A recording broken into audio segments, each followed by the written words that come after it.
Alright, so in this lecture we're going to be talking about the basics of neuroanatomy, so really give you a foundational understanding of the basic components of the nervous system and their function. Alright, so first we're going to talk about the microanatomy of the nervous system, and that all starts with the neuron, which is a specialized cell responsible for generating and conducting electrical charge. So these are special cells that help you generate impulses all throughout the body to carry out functions. They consist of the following components. So they have the cell body, or the soma, and then you have a nucleus within that cell body. They have dendrites, which are these like tree-like projections. They have an axon, which is this part that sticks out here, which carries an impulse down to the neuron terminal. So again, just to go through the text here, the cell body, it contains the nucleus, and then it's really like any other cell. It has the rough ER, the smooth ER, all the other organelles, the mitochondria. So it's just like any other cell, except with these unique projections. Now the dendrites, these are peripheral, thin tree branch-like projections that come out from the cell body, and then you have the initial branch, then you have more branches, and this is a simple cartoon diagram. You could have even more complex branching from that, and these serve as the contact points of other neurons. So what happens is you could have another neuron down here. So here's the cell body, here's its axon coming out like this, and then its nerve terminal like this, and then it communicates with the dendrites like this.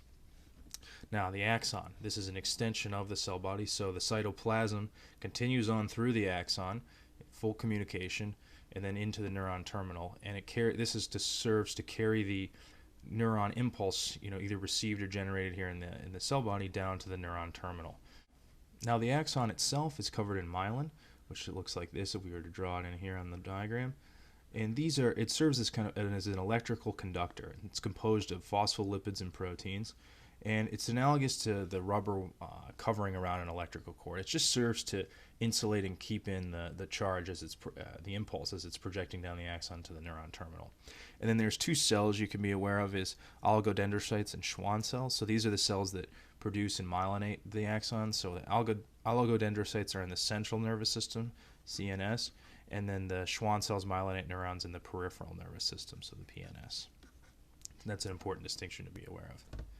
The neuron terminal, now the final part, this is a bouton-shaped end structure of the axon. So here's an axon coming in here, and then this is the terminal here. And what it does is it houses these vesicles. So these are the vesicles, or synaptic vesicles, and inside of here you have neurotransmitters. And all these little red dots, they signal. And neurotransmitters are just chemicals or proteins that are released from the neuron terminal and then they bind to receptors on a distal neuron to further propagate the signal along. And so what happens is you have these vesicles, and then they come down and they fuse with the neuron terminal membrane, like this vesicle is here, and then they release out all their contents, all their neuroterminals, into the synaptic cleft, where the synapse, which is here. And so then they diffuse through, and we'll show out in a figure on the next slide, where they bind to adjacent neuron receptors. So here's the synapse. So this is the synapse here. So you have your proximal neuron, and then your distal neuron here. And this is just, again, a cartoon, but this is to represent, receptors on like a dendrite, or it could even be the cell body itself.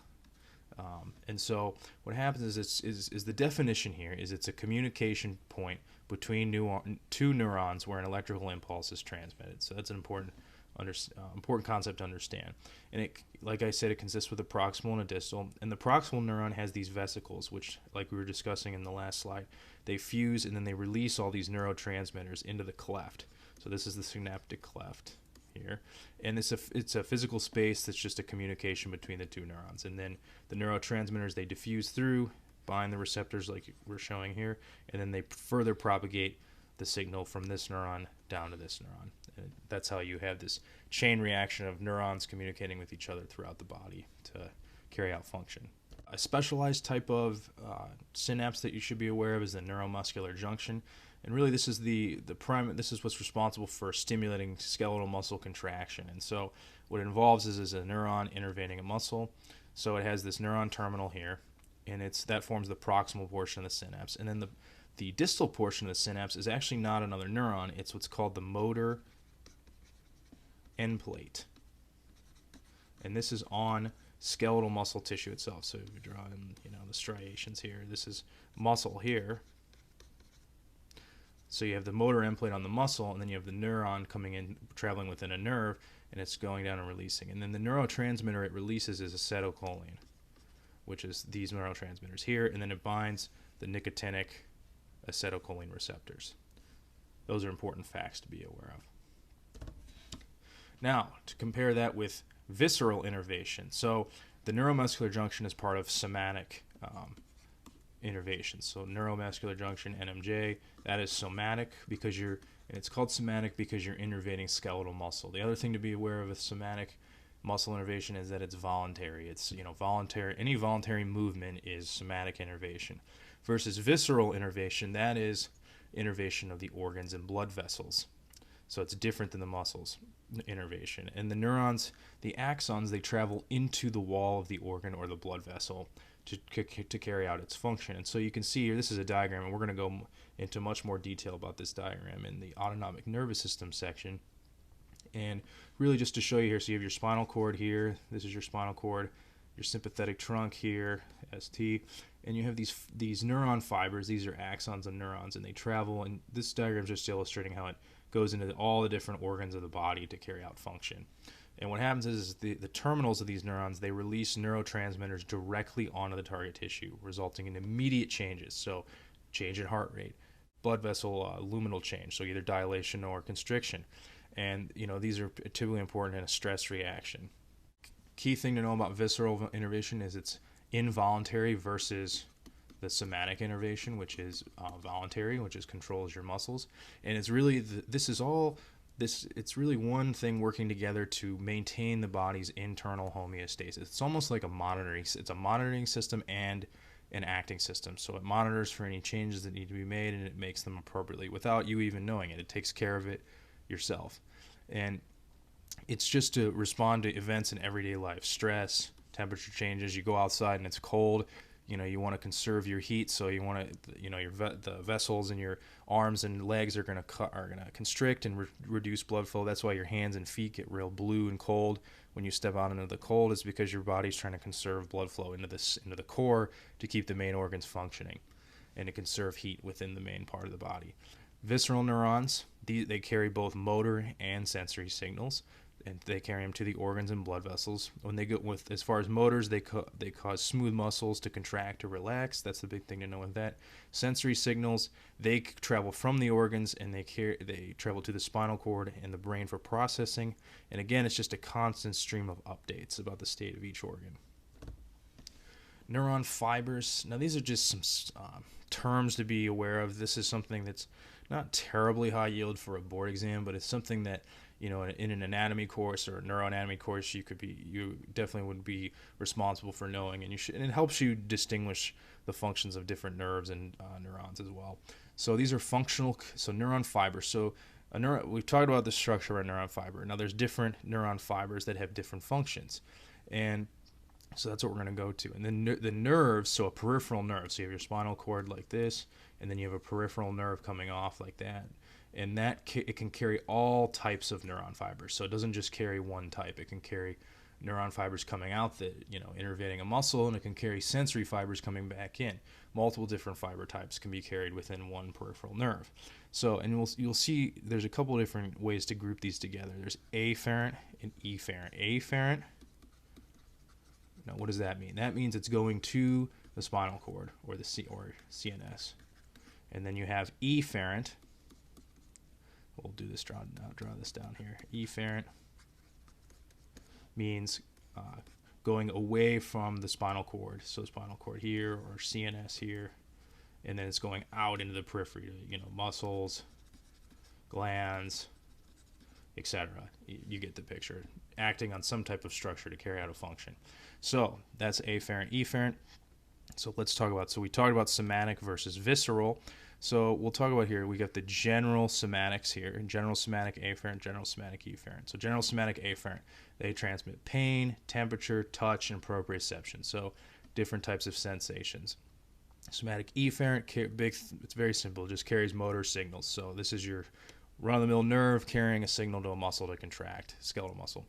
Then you have the visceral. So you have the general visceral, afferent, general visceral, efferent. General visceral, afferent is sensation from visceral organs, pretty straightforward. Visceral efferent carries motor impulses to both smooth muscles, cardiac muscle, and glands, so carrying out functions within organs. Then you have these three here.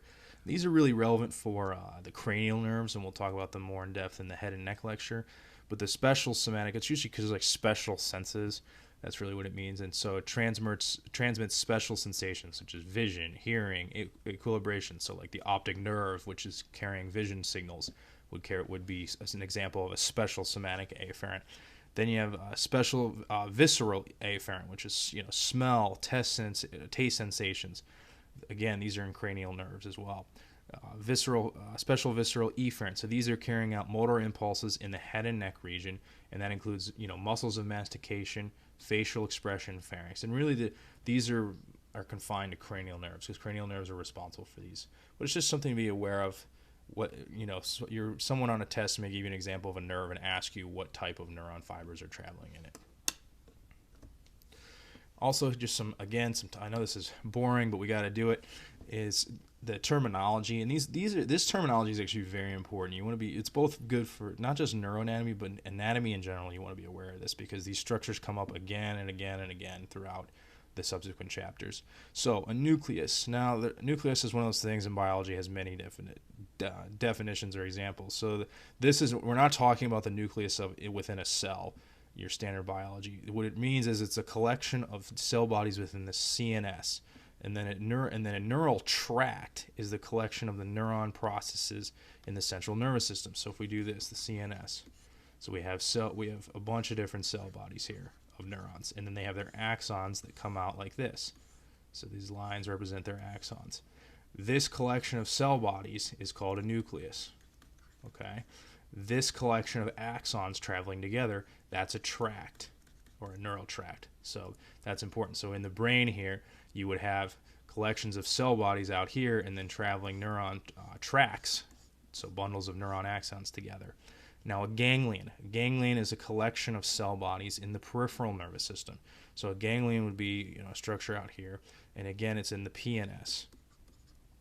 And these are out. The ganglion are all, as you'll see, they're all throughout the body. They're near blood vessels, they're near organs, they're within the walls of organs. And so again, you have these collection of cell bodies, and then they have their axons that come out here like this, and then these are traveling in a nerve.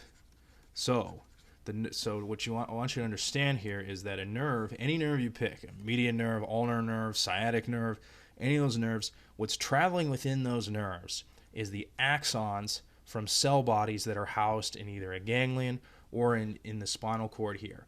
And so in this, even though this is the central, now this is a unique example, is the spinal cord. So the spinal cord, you'll have cell bodies located within the gray matter of the spinal cord. But what happens is the axons come out and then they travel in peripheral nerves. Again, that's the example of a nerve. It's in the peripheral nervous system. So it doesn't matter. The cell bodies in a nerve, of the axons traveling in a nerve, they can be in one of two places. They can be in a ganglion or they can be within the spinal cord.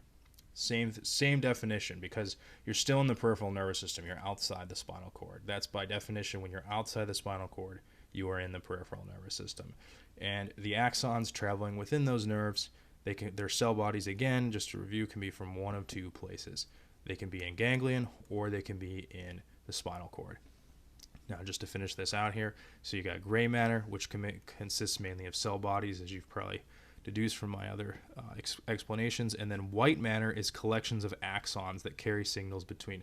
Now, these are CNS terms. These have nothing to do with the peripheral nervous system. You do not describe a nerve as white matter or gray matter. So what we'll show here in the diagram is this is gray matter in here. So this is gray within the spinal cord, and then this is white out here. So in this gray part of the spinal cord, you have cell bodies, and then in this white area out here, you have neural tracts, because again, we're still in the central nervous system. So this is where axons are. So with the central nervous system, the big thing to understand is CNS. When we're talking about CNS, that equals the brain plus the spinal cord. Anything outside of that is peripheral nervous system. So we'll start with the brain. It's the main processing center of the nervous system. It has the cortex, which is the outer part. So that's this gray part, appropriately colored in this diagram. So this is the gray matter or outside of the cortex, and this is what contains the cell bodies of the neurons. So the brain is just a big compilation of neurons, and then so you have these cell bodies, which again, these collections are called nucleus or nuclei, and their axons travel out here in this appropriately colored, again, the white matter of the brain, and the white matter is where the neural tracks are, which is where all these axons from all these neurons are traveling, and then they're communicating with other gray matter structures within the brain itself. Now, the interior region of the brain, so that's this part right here, contains structures called the ventricle system, and you can see that here. That's a lateral ventricle, that's a third ventricle, and to kind of show you on a more blown up cross section. So you have it almost looks like this. You have your lateral ventricles like this, and this is where CSF is made, cerebrospinal fluid. So it's made in here by the choroid plexus. You can actually see that here. It's labeled here in this diagram. This is the red structure here in this lateral ventricle making the CSF. And so what is CSF? It's a solution that's devoid of protein, and the reason it's devoid of protein is that there's certain protein, a lot of neurotransmitters are proteins. So if you let all these proteins in, they could inadvertently activate signals in the brain that really shouldn't be activated. So it's to help protect the brain and maintain homeostasis, and also of the spinal cord as well. So it essentially bathes the brain and spinal cord, and it creates like a barrier between. It helps regulate what from the blood gets in contact with the brain and spinal cord. So the spinal cord, it's a long tube. So if we draw here, forgive me, this isn't the greatest drawing in the world, but it works. So here's the brain, and then you have the spinal cord traveling down like this. It has neural tracks. So if you have your cell bodies in the brain here, you have the neuron axons. So these are the axons traveling down, and then these are your tracks.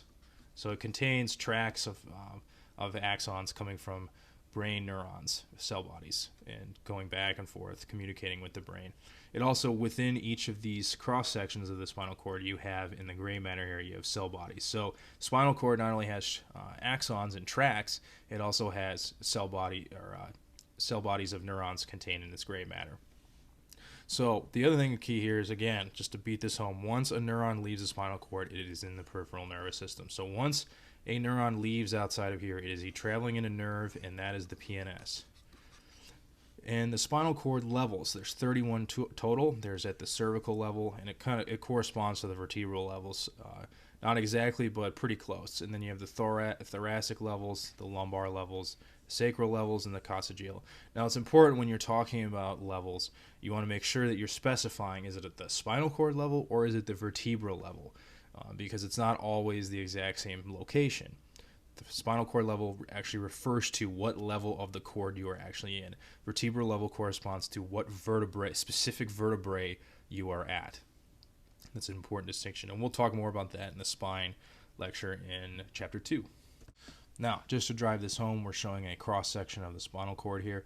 Now you have the gray matter here in the center with this dark colored region. The thing to understand is this is called the ventral horn. And this is where cell bodies, typically motor neuron cell bodies, are located. This is the dorsal horn, so that's the dorsal. So that's where sensory cell bodies are located. And this is the lateral horn, or it also can be called the intermediate horn. And this is where autonomic nervous system cell bodies are located. So that's an important distinction to be made. And something to understand is that you have cell bodies that are collected here in the gray matter, and when their axons leave the spinal cord, they are in the PNS. Even though the cell body is in the central nervous system, when you leave the spinal cord, you are in the peripheral nervous system. So you have these bundles of axons, and they're traveling in a nerve. And then lastly to understand is the white matter is the outer part of, so it's the reverse of the brain. So the brain has gray matter on its outside, white matter on its inside. Spinal cord is the reverse. It has gray matter on the inside, white matter on the outside. And inside here are where tracks of axons are traveling to and from the brain. Now the meninges, these are also exclusive to the central nervous system. They are a 3-layer connective tissue membrane that enclose the brain and spinal cord, and they function to protect the CNS, and then they also hold the cerebrospinal fluid within the subarachnoid space, and I'll show you on the diagram in a second where that is. Now, inner to outer layers. So if you have the brain here like this, and you have the pia mater, which is here, which is the innermost layer. And then you have the arachnoid here, and then the most outer layer is the dura. So and then these are just embryological derivations. It's important. These could be test questions. Pia and arachnoid are from neural crest, and then dura is derived from mesoderm. And a way you can remember that is the dura is much more tough. It's much more thick connective tissue. So that could be one way to help you remember it's from the mesoderm versus the pia. And then the pia and arachnoid are closer to the nervous structures, which would also be derived from the neural crest. Pia mater. The pia mater is, so as we show it here, it's labeled in this diagram. So this is a cross section of the brain. This is a coronal view, and so you have this pia mater here in red. So it's this red line here, and then you have, what it does is it tightly adheres to the CNS structures, so the brain and spinal cord, and it's a thin and very impermeable membrane, and it allows you to enclose the CSF, which in the subarachnoid space. Now the arachnoid mater is, if you can see, is kind of like these spider web-like projections that connect between the dura mater and the pia mater, and what they can do, and the dura mater here is shown in yellow, and so there are interconnections between the pia and the dura. And in the subarachnoid space, so the space deep to the arachnoid matter, is where the CSF flows. So if you look like right here, it's labeled here for you, subarachnoid space, so that's right in here. So traveling in here is where the CSF is. Now, something to be aware of is an arachnoid. It can be called a villi, or in this diagram it's called a granulation. Same thing. These are little kind of bulb-like projections of the arachnoid matter through the dura. So this dura is in the yellow. So they burst through the dura, and then they go into the venous sinuses of the brain. And what these allow is for CSF to flow into the blood. So CSF travels all around the brain, all around the spinal cord, and then it has to drain out. And so it drains out of to reemerge into the systemic circulation, into the blood. So this is where it reemerges. And important point, won't get too much into it, but these can become inflamed or blocked, and this is what is responsible for cerebral swelling, or even disease called hydrocephalus, which you'll probably study more in neuroanatomy. And then lastly, we've been mentioning it all along, is the dura mater. This is the major one. It's the most outer layer. It's thick, protective outer layer.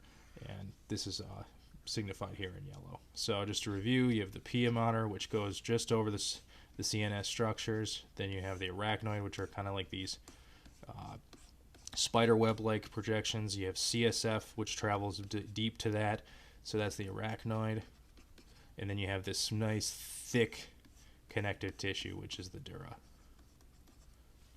And now to close this lecture out, we're going to talk about the components of the peripheral nervous system and their function.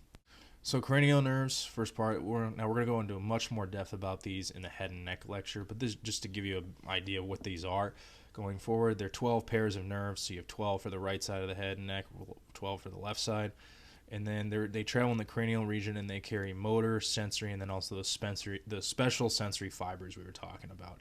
So these are specialized nerves that have a lot of different functions, very complex pathways, and they control a lot of different of these specialized functions of the head and neck region, and you'll hear all about that in chapter 7. So the spinal nerves, so what are they? They're 31 pairs of nerves that emerge from the spinal cord, and these correspond to those spinal cord levels we were talking about earlier. So there's 8 cervical spinal nerves, there's 12 thoracic spinal nerves, 5 lumbar, 5 sacral, and then 1 coccygeal nerve. And just the basic components. So this is a cross section an axial view of the spinal cord, and you have your gray matter in here, your white out here. And what's important to note here is you have your ventral root, could be called your anterior root, but we'll call it the ventral root. And then you have the dorsal root. And these roots, they come together like this. They come out from the spinal cord to form the spinal nerve, and the spinal nerve then emerges out. Now again, once you're in these roots, once you're in this spinal cord, once you're out into this spinal nerve, you are in the peripheral nervous system. When I tutor anatomy, this is a very common question that's asked: is where are we? Are we in the CNS? Are we in the PNS? It's important. You must realize that once you are in the outside of the spinal cord, you are in the peripheral nervous system. So if you get asked on a test, some professors can be very nitpicky about this. It's not particularly important for the boards. It's important to know, but not, I would say, going to pick you up a lot of points. But it's just, for a class exam, it's important to know because some professors might want you to really know the distinction. So that's important. So that's your spinal nerve coming out here. Another structure I'll point out here. So again, this is your dorsal root here, ventral root on the other side. It's on both sides. So you have spinal nerves, pairs of spinal nerves, so one on either side. You have your dorsal root ganglion, which is this bulb here. And you'll often hear it referred to as the DRG. So in parentheses here, we'll put the GRG. And these house sensory cell bodies, and we'll talk about cell bodies here in the next slide. So we'll keep the same picture down here for you. We're going to talk about the fiber types, and we want to really hammer down. These is really high yield, especially for a class exam, but it also, you could maybe see this on a board exam as well, but especially an anatomy exam. I can almost guarantee you this will be on one of your exams, is the location of the cell bodies of different neuron fiber types. Now, so let's just run through these. So general somatic afferent, and that's another thing we're gonna, in the following lecture or chapters, we're gonna go through the autonomics of every section. So the thorax, the abdomen, the pelvis, and so on. In those chapters, and we'll be sure to point it out. But it's very important that you understand where the cell bodies are located, because those are very commonly tested on anatomy exams.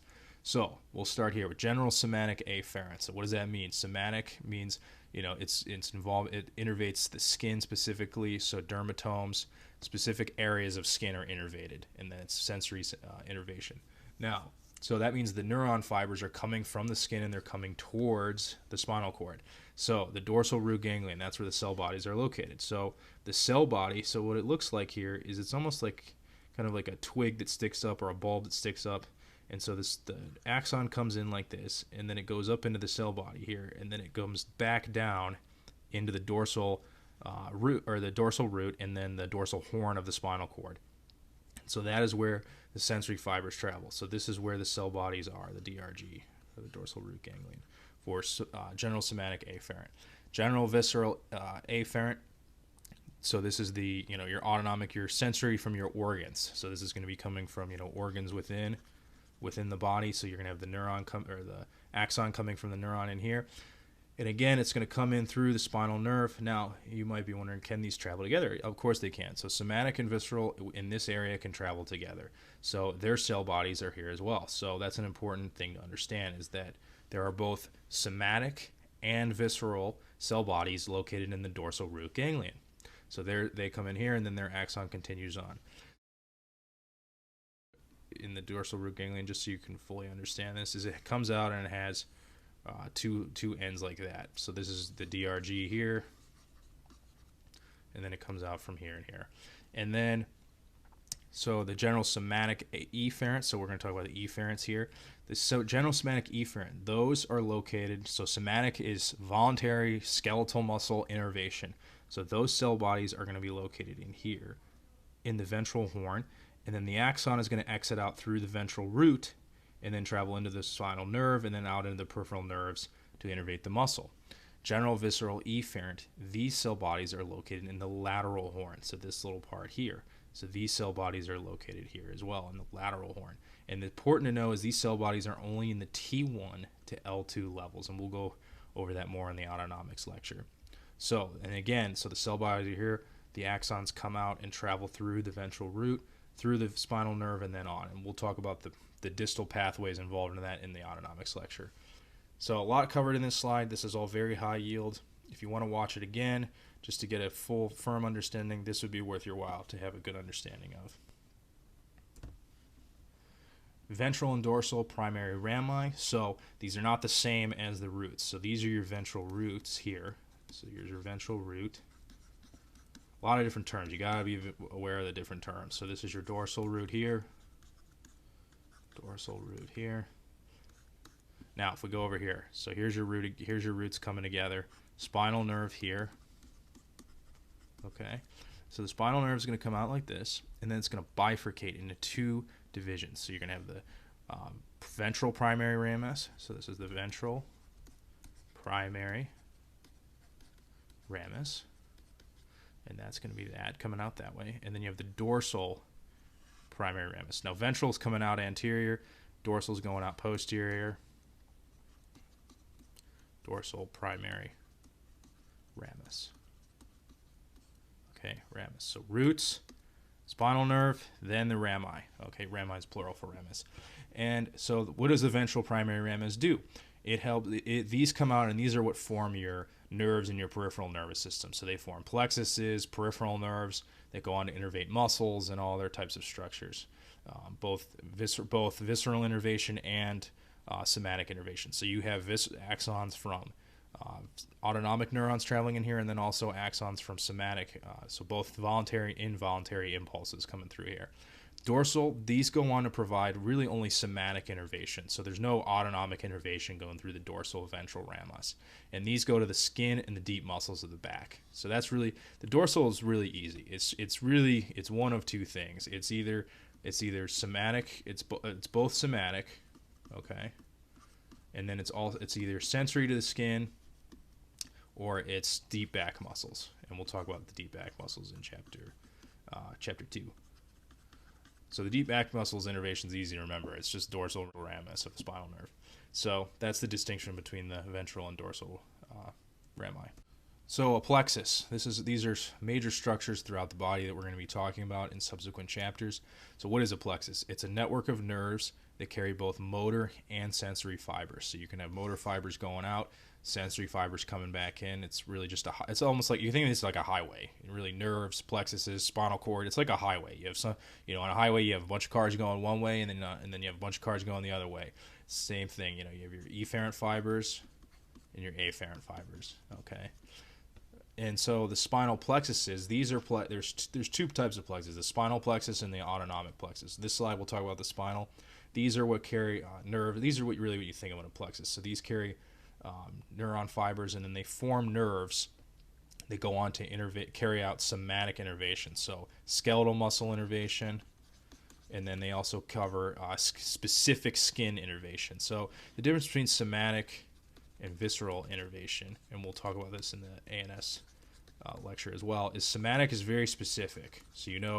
So if I pinprick you in the skin, you can tell me where exactly I'm pinpricking you.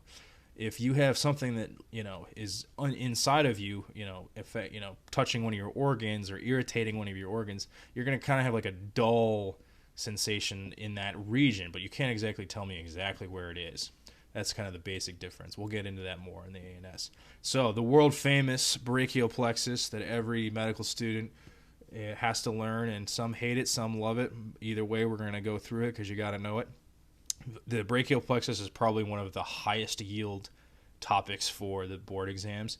So, and it can be relevant in clinical practice as well, especially if you go into fields like neurology or neurosurgery or orthopedic surgery or pain management and rehabilitation. It's important to know these. Also, lumbar plexuses. So this is a picture of the brachial plexus. As you can see, it's a network of so these are the ventral rami coming from the spinal nerves, and then they're coming together to form structures within the plexus, and then you have the nerves. We'll go into this much more detail in chapter 2.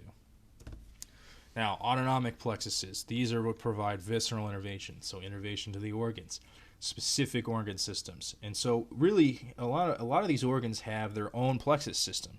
They have, you have the cardiac plexus, which helps innervate the heart. So you have the plexus of, a bunch of different ganglion and nerves and neuron fibers coming through here. And then they go to innervate the heart, both sensory and efferent innervation. Same thing with the esophagus. You have esophageal plexus. You have the celiac plexus, which is down here. Now, the celiac plexus is more of a major plexus. It's more of a kind of a hub of autonomic innervation. And then the superior mesenteric and inferior mesenteric ganglion. These are more central areas of that kind of innervate multiple different organs. Nerves, we've been talking about this for a while, just to beat it home. Cord-like structures. So you can see here's the brachial plexus up here. So this is your upper extremity. So that's your brachial plexus up here. And then you have these nerves all coming off. And this is in your arm and your forearm. You can see these. So these cord-like structures. Now, a single nerve usually only carries one or the other, either somatic or visceral fibers. But it can carry both efferent and afferent. So you can have that highway concept. So you have your efferent fibers, and your afferent fibers. So in this case, if you have like the ulnar nerve here, which is a nerve that travels on the medial side of the forearm, the ulnar nerve carries efferent fibers to muscles of the hand to help you move your hand. On the flip side, though, it has afferent fibers that come from the skin of your hand and then carry signals back up to the spinal cord, so you know what's going on with your hand if you were to touch a hot stove or go out in the cold or anything. And examples of this, again, radial nerves, ulnar nerves, sciatic nerves, vagus nerves. Vagus nerves different than these, though, because that is a parasympathetic nervous system. So that's an autonomic nervous system nerve. And we'll go into that in more in the ANS lecture. Just to finish us out, so we'll talk about the somatic. There's three things to be aware of: the somatic nervous system that we've been talking about a lot, and then just to compare it versus the autonomic nervous system, which is the visceral innervation. So again, it's voluntary motor innervation. It innervates skeletal muscles, and then you have the sensory signals that can be localized to a specific area of skin. So again, that's, if you have, as you can see here, this is an example of the shoulder, posterior view. You have the axillary nerve here, and you have these fibers kind of going out into the muscles. They also have fibers that go into the skin that would be over this, and those carry impulses back to the spinal cord and the brain, telling you about the skin of this area. And that concludes our lecture on the basics of neuroanatomy. In the next lecture, we're going to talk about the basics of the autonomic nervous system to give you a focused view of that.